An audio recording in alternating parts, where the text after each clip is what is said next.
a lot of this catch and release business, Sheriff Elfo, when he became sheriff, of course, he immediately recognized that our county jail was simply not large enough. But he actually even doubled, Levan Van Werven knows this, and several of us in this room, we all campaigned. 2 times Sheriff Elfo went through great lengths to build a new county jail. 2 times the bonds were were presented to do that. First time, if I'm right, about 80 million. The first time, next time, didn't pass. The next time, 120. Even bought a piece of property in Ferndale. It's ready to go. But Sheriff Elfo broke his heart. He campaigned mightily. Several of us in this room, we campaigned mightily. I see some heads nodding here. Some of the people I recognize helped campaign for that. And his catch and release, the reason why they have to catch and release, I would guess right now, and the policeman in the back can probably tell this, the reason why catch and release is because they bring somebody over to the jail is full. They have to let them out because the judge said you can't put more in that jail. We can blame ourselves because 2 times we turned down bonds to build new jail, and the excuse was it didn't have enough medical facility in it, etc. And so as a result, we are where we are, and so we can blame ourselves for that catch and release. We let it happen because we didn't vote for that bond issue, and so it's not a question. It's just I wanted to bring that to your attention. I just got done working my shift at Walmart. Okay, I'm 72 years old. I do it as a retirement job, 2 days a week. It's fun, but this nonsense of us locking everything up is crazy. And we are constantly locking things up because it's catch and release.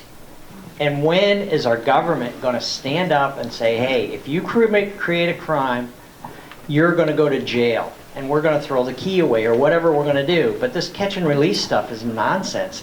They're just free to go and come as they want, and nobody has law and order on the table to stop what's happening. And I watch it every single day, and it's getting worse and worse and worse because of our judicial system and Olympia and their liberal, oh yeah, just don't bother to fine them anything or just let them pay a couple dollars and back out on the street again. It's just insane, and it's really demoralizing to our police departments too. Well, first of all, we have 2 law enforcement officers here. I think we should all give them a round of applause.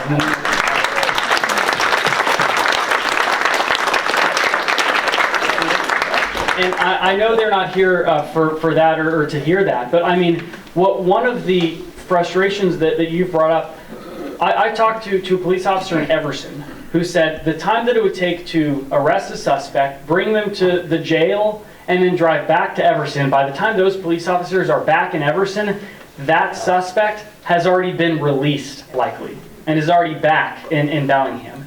I talked to a business owner at the Bellis Fair Mall who said every single day they suffer from about $5,000 to $6,000 of theft. People that can, again, this is at a time when our border has been closed, when people are already moving to online venues, so traditional retail is sort of struggling. $5,000 to $6,000 a day of theft of people that can come in. We know who they are. They're not even wearing masks or anything like that. Can take inventory, and the mall security isn't allowed to do anything about it.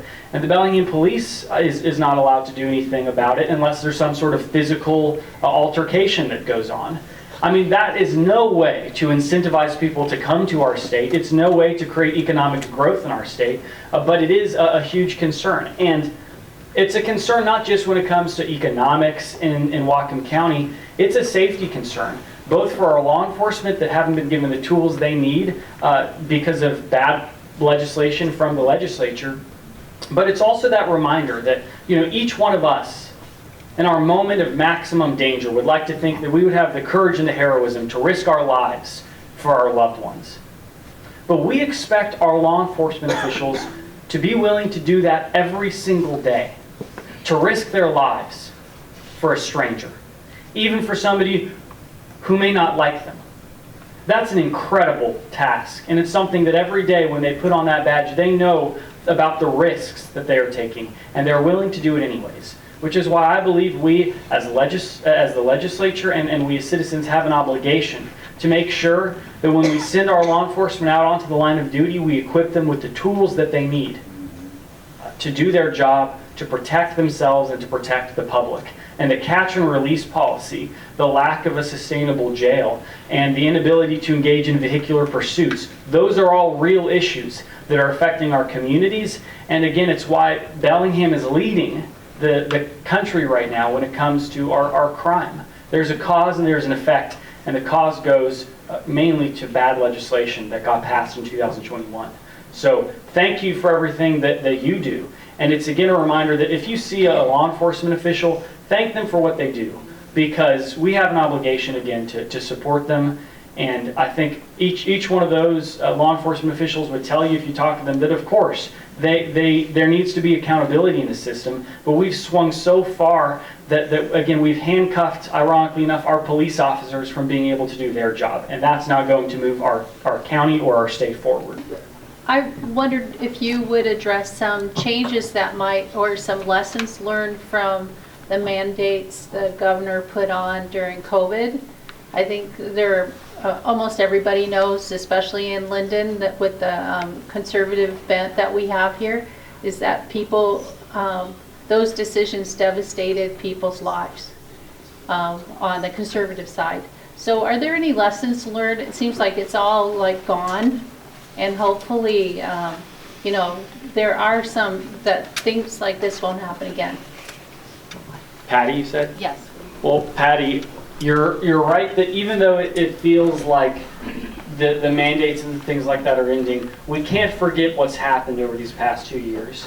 I don't want you to forget about the people that have lost their jobs, the people that have lost their livelihoods because of some of these mandates that ended up making it harder and harder for businesses to function while not really giving us a ton in return, it seems. And so we can't forget what's happened over the past couple of years. And what is important, I think, for us to also remember is just that it's a reminder, again, in the nature of government, right? When power is given to a small group of people, it's rarely, if ever, returned. Ben Franklin famously said, "A society that chooses essential security over essential liberties deserves neither and will lose both." That's oftentimes what happens with things like this. And so it's a reminder to me that we need to support our local businesses. The supply chain issues that we've seen in the past couple of years and more recently are another reminder that we need to support everything local that we can, because the mandates ended up hurting a lot of folks. You may have seen a few months ago when there was snow piling up on some of the freeways and in some of the roads, and there were Department of Transportation employees that were not allowed to get into a snow truck, a snowplow, by themselves, not interacting with anybody else, by themselves. They were not allowed to go and clean off the road to clear up some traffic because of a medical decision that they did not make. Think about that. That doesn't help our commerce in the state of Washington, and that type of policy doesn't make us safer, I don't think. And so I think it's a big reminder again in the importance of individual freedom and at the same time protecting people's safety. And I think that we've seen a lot of how to do it the wrong way over the past couple of years. And with that, we will do this final one question. And